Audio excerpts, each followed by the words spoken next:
Baon ideas from TJ's Baon Serye. Pwedeng-pwede nyo nga palang ipabaon ito sa inyong mga kids. At kung mahilig nga silang kumain ng sangyup, ay naku, magugustuhan nila to. Una, binasa muna natin yung rice paper. Sunod naman, inilagay na natin yung rice at itong kimchi. Maling lang pala itong nilagay ko. At kahit anong brand naman na luncheon meat ay pwedeng-pwede dyan. Tapos ayan, babalutin lang natin yan ng rice paper na parang lumpiang Shanghai. At ito na nga ang kalalabasan niya. Gumawa pa nga pala ako ng isang version pa. Ang kaibahan nga lang, naglagay muna ako dito ng nori. At same procedure lang ulit, naglagay lang ako ng rice, kimchi at nitong luncheon meat. Tapos, ipiprito lang natin yan. At pakinggan nyo na lang kung gaano ito kalutong.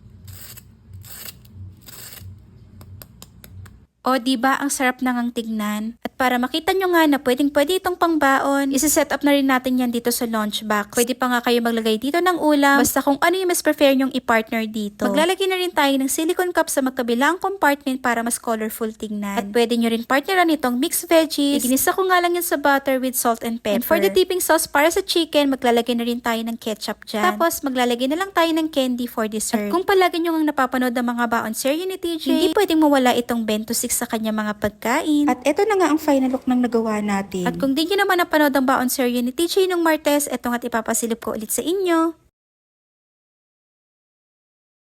Another Baon Serye for my TJ. Spaghetti nga pala ang baon ni TJ ngayong araw ng Tuesday mga mare at nakshi. Bali, ito nga pala yung dinner namin kagabi tapos ininit ko lang kaninang umaga. Gustong gusto talaga ni TJ ang spaghetti lalo na kapag dadigest niya ang nagluto. Kaya ayan, binili niya talaga sa akin na ito daw ang babaunin niya. Imimix na rin natin yan para madali na nga lang din kakainin ni TJ. Tapos, dahan-dahan lang natin ilalagay dito sa lunchbox para hindi naman messing tingnan. At ayus-ayusin lang natin. At para hindi naman ito masyadong plain, syempre lalagyan natin ng design yan. Magkakat lang tayo ng cheese gamit itong cookie cutter. At ayang star nga ang shape na napili natin for today. For the eyes and mouth naman, gumamit lang ako ng nori. At gumamit lang din tayo nitong emoticon cutting stamp. Ipapatong lang natin yung star dito sa ibabaw ng spaghetti. At ayan, ilalagay na natin yung mata at bibig na kinat natin kanina. O diba, kahit hindi pa nga yan tapos, ang cute na nga ring tignan. Pagkalagay naman ng mata at bibig, maglalagay lang tayo dito ng pisngi. Gamit itong ketchup para mas lalong cute tignan. O diba, yung simpleng spaghetti, ang ganda na ngang tignan. Ibango nga pala akong napanood na hacks. Para hindi daw mangitim ang apple, ibababad lang ito sa tubig na may lemon. Kaya ayan, nag-squeeze na nga tayo ng lemon dyan. Tapos, lilinisan lang natin itong apple gamit itong knife. At ayan, ito na nga yung mga nakuha nating dumi. Apple wax yan, pero dumidikit kasi yung dumi dito. Tapos, ibababad lang muna natin itong apple. At isa-set aside na lang muna natin ng ilang minuto. Pababaunan ko na nga rin pala si TJ nitong jelly ace. At pinatong ko na muna yan sa tissue para hindi naman basa kapag isasali na dito sa kanyang lunchbox. Tapos, kukunin na nga rin natin yung apple. At ayan, nangitim nga itong apple ni TJ. Kaya ayan, babalik na nga lang tayo sa tubig na may asin. At kung palagi nga kayo nanonood ng mga Baon Serye ni TJ, binababad ko talaga yung apple sa tubig na may asin para hindi mangitim. At ito na nga ang final look ng mga baon ni TJ ngayong araw ng Tuesday mga mare at nakshi. Kanina pa tong mga manok no? Tilaok ng tilaok at sinasabay yung pag-voice over ko. Parang masarap tuloy magtinola mamaya.